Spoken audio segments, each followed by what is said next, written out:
சென்னை அண்ணா பல்கலைக்கழக மாணவி பாலியல் பலாத்காரத்திற்கு நீதி கேட்டு தமிழகம் முழுவதும் அதிமுக சார்பில் நாளை போராட்டம் அறிவிக்கப்பட்டிருக்கிறது.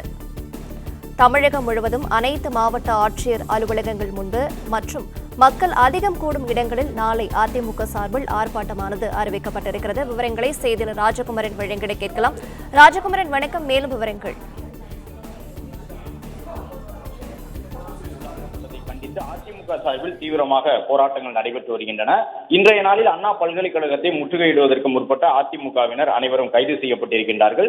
இந்த நிலையில்தான் பெண்களுக்கு எதிராக சென்னை உள்ளிட்ட பல்வேறு மாவட்டங்களில் நடைபெற்று வரும் பாலியல் வன்கொடுமைகள், பாலியல் சீண்டல்கள் முதலியவற்றை கட்டுப்படுத்த அரசு தவறிவிட்டதாக குற்றம் சாட்டி சட்டம் ஒழுங்கை பாதுகாக்க தவறி இருக்கக்கூடிய அரசை கண்டித்து அனைத்து இந்திய அண்ணா திராவிட முன்னேற்ற கழகத்தின் சார்பில் மாவட்ட ஆட்சியர் அலுவலகங்கள் மற்றும் மக்கள் அதிகம் கூடக்கூடிய அக்கட்சியினுடைய மாவட்ட அமைப்பு ரீதியிலான அனைத்து தலைநகரங்களிலும் நாளை கண்டன ஆர்ப்பாட்டம் நடைபெறும் என்று அதிமுக பொதுச் செயலாளர் எடப்பாடி பழனிசாமி அறிவிப்பு வெளியிட்டிருக்கின்றார்.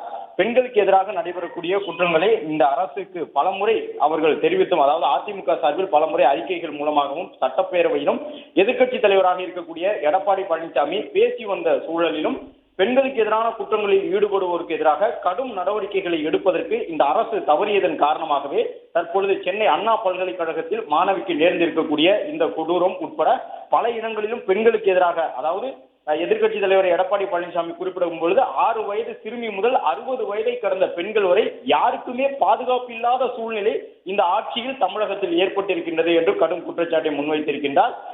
அது மட்டுமல்லாமல் வியாபாரிகள் தங்கள் வணிகத்தை சுதந்திரமாக நடத்த முடியவில்லை, ஆட்சியாளர்கள் அதிகார துஷ்பிரயோகத்தில் ஈடுபடுகின்றார்கள், சட்டவிரோத செயல்களில் திமுகவினர் ஈடுபடுகின்றார்கள், திமுகவினரால் சினிமா துறை கபலீகரம் செய்யப்பட்டிருக்கின்றது, ரியல் எஸ்டேட் தொழில்கள் உள்ளிட்டவற்றில் திமுகவினர் அதிகாரம் செலுத்துகின்றார்கள் என்று பல்வேறு மக்கள் விரோத செயல்கள் நடைபெற்று வருவதாக குற்றம் சாட்டி இந்த ஆர்ப்பாட்டத்தில் ஈடுபட இருப்பதாக தற்பொழுது அதிமுக பொதுச் செயலாளர் அறிவிப்பினை வெளியிட்டிருக்கின்றார். நாளை காலை 10:30 மணியளவில் அனைத்து மாவட்ட ஆட்சியர்கள் முன்பாகவும் அதேபோன்று அதிமுகவின் மாவட்ட ரீதியிலான அமைப்புகளின் தலைநகரங்களில் மக்கள் அதிகம் கூடக்கூடிய இடங்களில் இந்த ஆர்ப்பாட்டம் நடைபெறும் என்ற அறிவிப்பினையும் தற்பொழுது எதிர்க்கட்சித் தலைவர் எடப்பாடி பழனிசாமி வெளியிட்டிருக்கின்றார்.